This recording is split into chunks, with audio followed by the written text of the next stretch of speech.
መጻቃል እንደምን ዘይብል ዝንቱ ውእቱ ወልድ የዘአፈቅር ዝንቱ ውእቱ ወልድ የዘአፈቅር። ከደመና ቃል መጣ የምወልደው ልጄ ነው እርሱን ስሙት። ወሎቱ ስምዕዎ አለ ማ አብ። ከደመና ቃል ደመና ላይ ዝም ብሎ ደመና አሁን የምታየው ደመና ፀሐይ ምን ጭጋጉ ቃል ያወጣል ያወጣል። መጻቃል እንደምን ዘይብል የሚለው ምንድን ነው? ከደመና አብ በደመና ለሰው ሊገባን በሚችል መልኩ እግዚአብሔር አብ ቃል ተናገረ። ይህ የሚጠመቀው በመካከላችሁ ያለው የምታዩት ማን ነው? ማን ነው እሱ የሚጠመቀው? እግዚአብሔር ወልድ የምወልደው የባህሪ ልጄ ነው እሱን ስሙት አለ። ሆረ ኢየሱስ ጌታችን መድኃኒታችን ኢየሱስ ሄደ ወዴት? ከገሊላ ወደ ዮሐንስ። ለምን? ባህረ ዮርዳኖስ ለመጠመቅ። ከዛ ዮሐንስ እኔ አላጠምቅም አይቻልም አለው። ጌታ ምን አለው? በጣም ሲከላከለው ተው፣ ጽድቅ ልንሰራ ይገባናል፣ ብትጸድቅ ይሻልሃል። አምላኩን አጠመቀ ተብለክ፣ ጌታውን አጠመቀ፣ ለፈጣሪው አጠመቀ ተብለ ስምህ ቢታሰብልህ ጽድቅን ብንፈጽም ይሻልሃል። ዛሬ በመዘመራችን እግዚአብሔር ክብር ላይ ምን እንጨምርለታለን? ባህልና ሃይማኖት ስለተምታታብን ትንሽ መነጋገር አለብን። ዲያቆን ዮርዳኖስ ስለ ጎንደር የሰሞኑ ግርግር በጣም ቆንጆ ትምህርት በ36 ነው 38 ደቂቃ ያህል አስተማረ። በጣም ሰማሁት፣ ደስ ነው ያለኝ። ስለ ጎንደርም ጥሩ መረጃ ነው፣ ትክክለኛ ሃይማኖታዊና ቆንጆ ትምህርት ምን ያስተላለፈው። ብዙ ጊዜ እየሰማሁት አይደለም ዲያቆን ዮርዳኖስን፣ አንዳንዴ አልፎ አልፎ ሲገጥመኝ ሰማዋለሁ። ዛሬ በጣም በስነ ስርዓት ቆንጆ መረጃና ትክክለኛ ነጥብ ነው ያስቀመጠው ጎንደር ላይ ስለተፈጸመው እና ባህልና ሃይማኖት ትንሽ እየተቀላቀለ ነው። በፊት ሃይማኖት ነበር ባህልን የሚጫነው፣ አሁን ባህሉ ወደ ሃይማኖት እየመጣ ነው። ፈንጠዝያ አስረሽ ምችው እየሆነ ነው አለ እና ትክክል ነው። ጎንደር ላይ ብቻ ነው ወይ ይሄ የሆነው?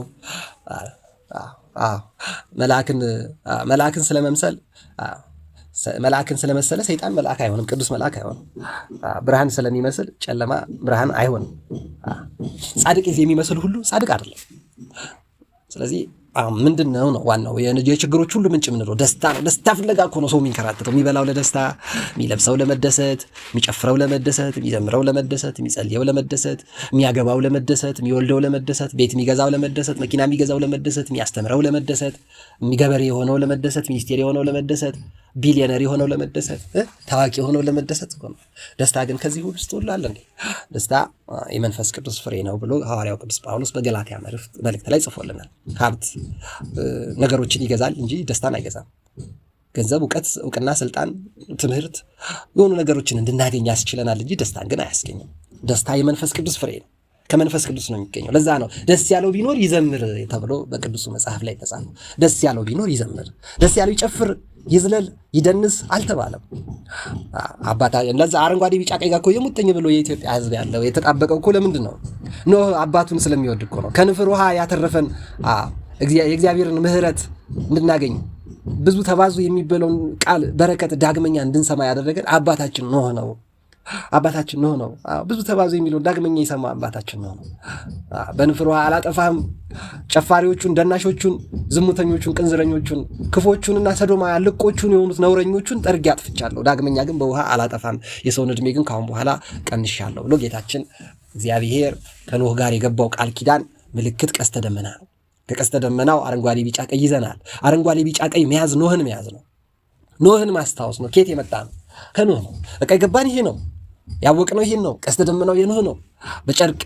በጨርቅ በወረቀት በብረት በድንጋይ በላስቲክ በእንጨት በምንም ላይ ሊሰራ ይችላል። ግን ከሰማይ ላይ የሚታየው ቀስተ ደመና የማን ምልክት ነው? እግዚአብሔር ለኖህ ለአባታችን የገባለታ አላጠፋም፣ ካሁን በኋላ በሰው ልጅ ላይ የንፍር ውሃ አለቅም አለ።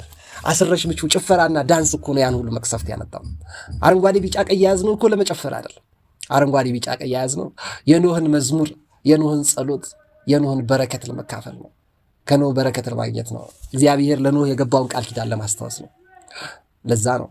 ስለዚህ አንጨፍርም ማለት ነው። ነው ደስታ የሚገኘው በመዝሙር ነው። በምን አይነት መዝሙር? ዝም ብሎ እኮ ደስታ ይገኛል። ሳትዘምር ሳትጸልይ ዝም ብሎም እኮ ይገኛል። ዝም ብሎ በመስገድ በመውጣት በመውረድ በመጸለይ ምናምን አይደለም እኮ፣ በመንከራተት በመቅበዝበዝ ምናምን አይደለም። ጸጥ ብሎ የሚያስደስት አምላክ እኮ ነው። እስቲ ሌሊቱን ያጻጠረች ወደ ሰማይ ወደ ስፔስ ስትሄድ ምንድነው ግርግር? ስፔስ የሄዱ ሰዎች እስቲ ይነግሩናል። ወደፊት ምንድን ያዩት? ጸጥ ዓለማትን በጸጥታ የሚያስተዳድር አምላክ እግዚአብሔር እግዚአብሔር ጥምቀትን አከበርን አላከበርን ለሱ የሚጨምርለት ነገር የለም። ገና ተከበረ አልተከበረ፣ ፋሲካ ተከበረ አልተከበረ ለእኔ ብዬ ነው ማከብረው፣ ለእግዚአብሔር ብዬ አይደለም። ለአንተ ብዬ ለአንቺ ብዬ አይደለም፣ ለእኔ ብላችሁ አይደለም የምታከብሩት። ለበረከት ነው። የጻድቅ መታሰቢያ ለበረከት ነው። የእግዚአብሔርማ እንዴት ራሱን በረከቱ እናገኛለን እንጂ።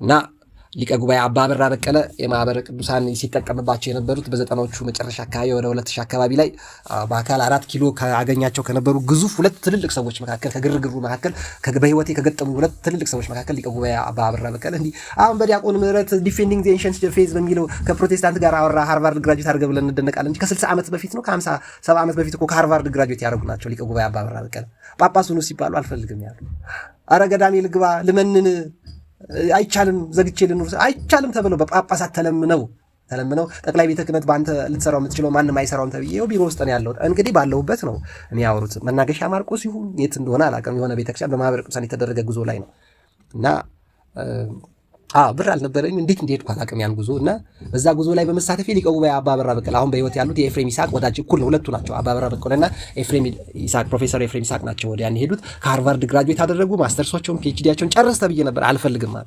ለምን? የተማርኩት እኮ ለእውቀት ስላለም የምማረው ልሰራበት ነው። የተማርኩት ይበቃኛል፣ ልመለስ ሀገር ላገልግል አብረን ከሄድክ ና አይ ኤፍሬም ና ቆይ ግድ የለም አለኝ። ኤፍሬም አልፈልግም አልኩት። ኤፍሬም ቆየ፣ ፕሮፌሰር ሆነ፣ አይሁዳዊት አገባ፣ አይሁድ እምነት ተከታይ ሆነ። እኔ ደግሞ ወደ አባቶች ሀገር ወደ ኢትዮጵያ ተመለስኩኝ። ገዳም ገባው። ምን አይቻልም ተብዬ በጳጳሳት በግድ ተይዤው ቤተ ክህነት 4 ኪሎ ውላለዋል። ጳጳሱን ተብለው የተለመኑ ናቸው ሊቀ ጉባኤ አባ አበራ በቀለ።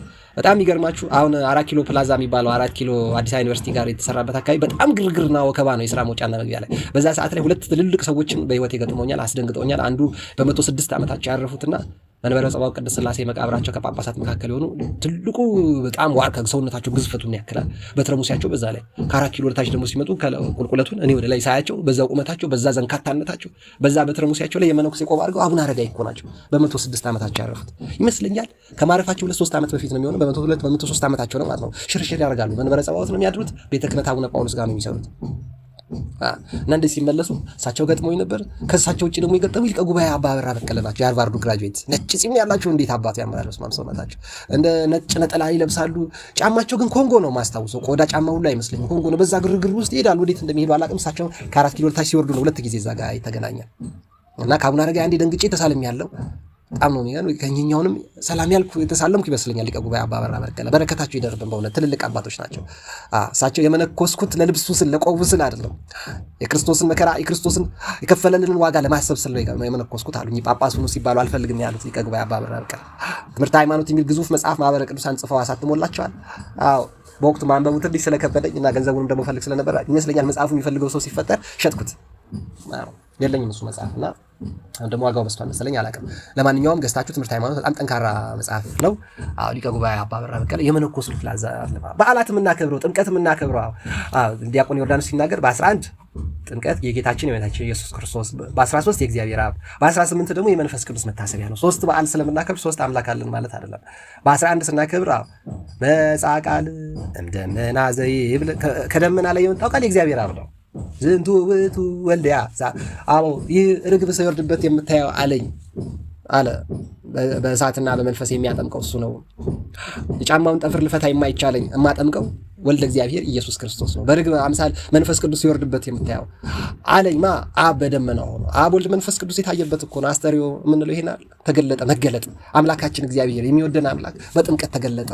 አረንጓዴ ቢጫ ቀይ ብንይዝ ኖህን ብንዘምር ደስታን ብናመልከው ክብርን ቤተክርስቲያን ብንመላለስ ጽድቅን ነው። የጎንደር ችግር ብቻ አይደለም። በመላው ኢትዮጵያ ባህልና ሃይማኖት ትንሽ ተምታቷል። ባህልን በእርግጥ የኢትዮጵያ ኦርቶዶክስ ተዋሕዶ ቤተክርስቲያን ነች የጠበቀችው። ወላይታ ስትሄድ የወላይታን ባህል አላጠፋችም። ይልቅ የወላይታን፣ የከምባታን፣ የሀዲያን፣ የደቡብን ባህል እንዳጠፉ ዶክተር ተስፋጽዮን ደለሌ የመሰረተ ክርስቶስ መስራቹ የመሰረተ ክርስቶስ ቤተክርስቲያን የሚባለው የፕሮቴስታንቱ መስራች ቃለ ሕይወትም ሲመሰረት የሚያቀኙት መሰረተ ክርስቶስ ናዝሬት ከባይብል አካዳሚ ሜኖናይት ከሚባለው የአሜሪካ ድርጅት እንደተመሰረተ የነገሩን ዶክተር ተስፋጽዮን ደለሌ አሉ። አሁን ወደ የካባዱ ነው ጣፉ አካባቢ አሉ ይኖራሉ። 80 ምናምን ዓመታቸው ነውና መሰረተ ክርስቶስን ሲመሰረታሉ ከናዝሬት ከሜኖናይት ቸርች መሰረተ ክርስቶስ ሲመሰረት ቃለ ሕይወትም ሲመሰረት ያውቃሉ። እሳቸው ተማሪ ነበሩና ሁሉም የተመሰረቱት በነጮች ነው፣ በውጪዎች ነው። ወንጌል የሚያውቁት የነጮች ይመስል ጥምቀትን እኛ ስናከብር ጎንደር እንኳን ስንት ዓመት ሆነ?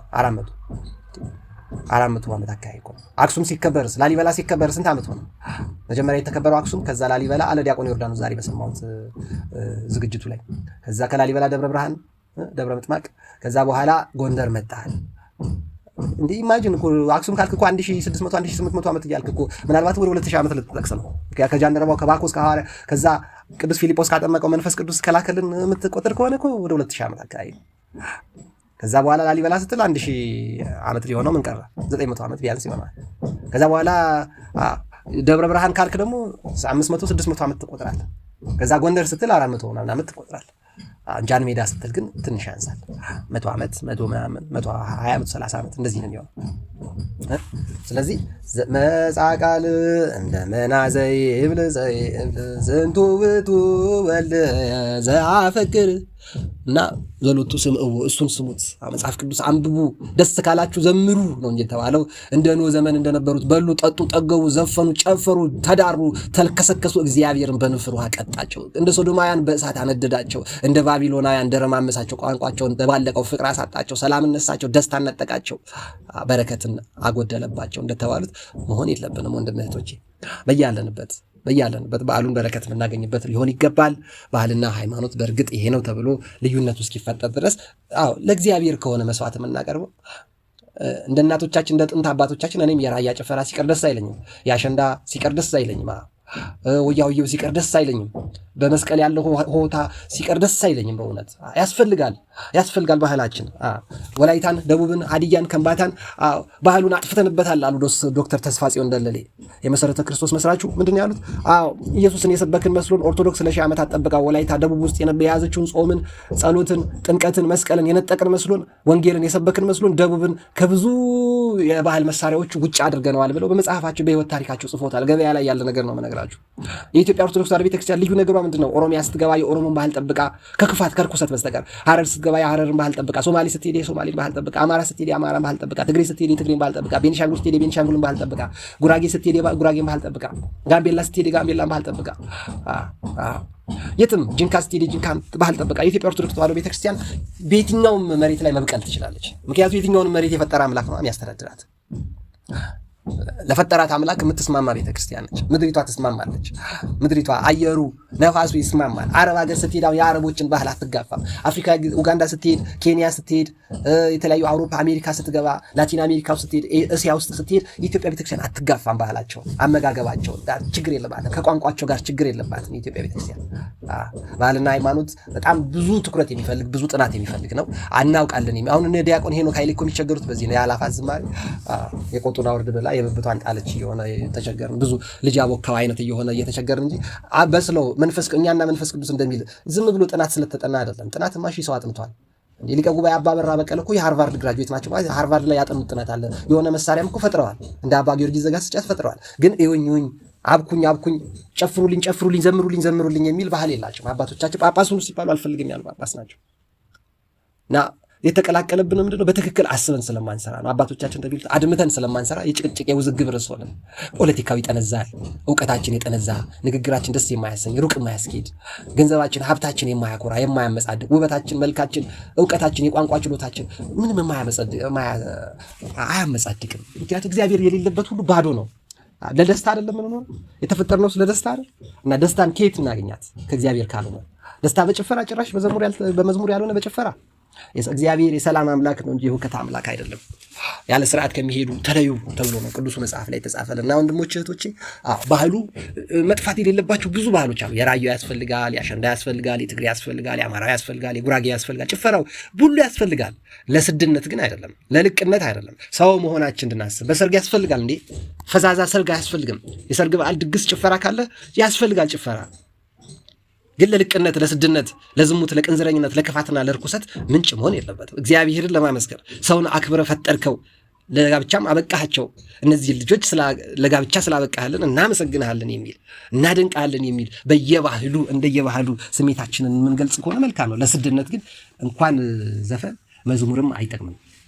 እንኳን ዘፈን መዝሙሩንም ወደ ስድነት የምንሄድ ከሆነ አባቶቻችን እኮ ጸናጽሉን እያንኮሻከሹ ተው በቃ ይላሉ። ለምን? ወደ ዘፈን ሲሄድ፣ ከበሮ መምታት ወደ ዘፈን ሲሄድ፣ ወደ ሞቅታ ሲሄድ፣ ከክልል የሚል ወደ መተዛዘል፣ ወደ መተቃቀፍ፣ ወደ ማላገጥ፣ ወደ ማፌዝ፣ ወደ ቧልት ሲሄድ አባቶቻችን ያቆማሉ፣ ተው ይላሉ። የሚያስደስት እግዚአብሔር ጸጋ ከሰጠ ተደሰት፣ ካልሰጠ ግን አትደሰት። በጭፈራ ደስታ የለም። በጭፈራ በንፍሮ ውሃ የጠፉ ሰዎች አሉ። ለእነሱ መታሰቢያ አረንጓዴ፣ ቢጫ፣ ቀይ የኖህ ቀስተ ደመናን ይዘን እንሄዳለን። ስርዓታችን ደስ ይላል፣ አለባበሳችን ደስ ይላል፣ ሁሉ ነገራችን ደስ ይላል። ግን በረከት አግኝተን መመለስ አለብን። ለበረከት ሰጪው የሚመች ግን መስዋዕት ነው ማቅረብ ያለብን። ስልክ ሳንይዝ መሄድ አለብን። ከግርግር መራቅ አለብን። ደስታችን እግዚአብሔር መንፈስ ቅዱስ ነው ሊያስቀን የሚገባው። ይስሐቅ የሚባል ልጅ ትወልጃለሽ ብሎ አሮጊቷን ሳራ የሚያስቅ የመንፈስ ቅዱስ በረከት ነው ቤታችን የሚያስፈልገን። አይመስላችሁም ወንድም እህቶች? ባህልና ሃይማኖት ብዙ የሚባሉ ነገሮች አሉት። እስቲ እኔ ያላየሁትን እናንተ ደግሞ ያያችሁት ሀሳብ ካለ አካፍሉን። በየቦታው ጥሩ ትምህርት ይመስለኛል። ለከርሞ እያሻሻል ነው እንሄዳለን። በጣም ደስ የሚሉ የሚያስቀኑ ልጆች ጋር ነው ቃና ዘገሊላን የሚያሳለፍኩት፣ ከተራን የሚያሳለፍኩት፣ ጥምቀትን የሚያሳለፍኩት፣ እግዚአብሔር አብን የሚያሳለፍ በጣም ደስ ብሎኝ ያሳለፍኩት በእውነት። ይሄ ደግሞ እየተሻሻለ ሲሄድ እኔ ደስ ብሎኛል። እግዚአብሔር ደስ ብሎታል ወይ ነው? እናንተ ደስ ብሏችኋል በበዓላቱ? በእውነት እግዚአብሔር ይህን ሁሉ ህዝብ ይሄ ሁሉ በሚሊዮን በ10 ሚሊዮኖች በ20-30 ሚሊዮኖች የሚቆጠር ህዝብ በዓለም ላይ ሄዱ የተሰሙት ችግሮች ጥቂት ናቸው። ዓለም አትችልም። የደህንነት መስሪያ ቤቱ የራሳችን ችግር ነው ደግሞ ችግር የሚያመጣብን፣ የራሳችን ድንፋታ የራሳችን ጥጋብ ነው ደግሞ መከራ እያመጣብን ያለው። ስለዚህ የተጎዱትን የሞቱትን ነፍስ ይማርልን፣ ያዘኑትን ያጽናናልን። የታካይ ነው ኮየፈጨን የተባለው የታካይ ኤሌክትሪክ ይዟቸው የተባለው እና እኛም በጥጋብ ታቦት ካላጀብን ማለት የለብንም። ለእግዚአብሔር የሚቀርብ መስዋዕት ማንኛውም የኤሌክትሪክም ስራ ሹፍርና ይሁን ሀብትም ይሁን ነጋዴም ይሁን ስራ በአግባቡ መስራት አለብህ እንዴ። ስራ በአግባቡ የቢሮ ሰዓትን የሃርቫርዱ ሊቅ እኮ ፕሮፌሰሩ ምንድን ነው ያሉት? አባ በራ በቀለ ጳጳሱን ሲሉ አልፈልግም ነው ያሉት። እንደውም እኮ ቢሮ እየሰራው አይደለም ረጅም ሰዓት ተቀምጬ መጽሐፍ እያነበብኩ ጸሎት እየጸለይኩ ነው የምውለው፣ ማህበረ ቅዱሳን እንደውም እየተጠቀመብኝ ነው ያሉት።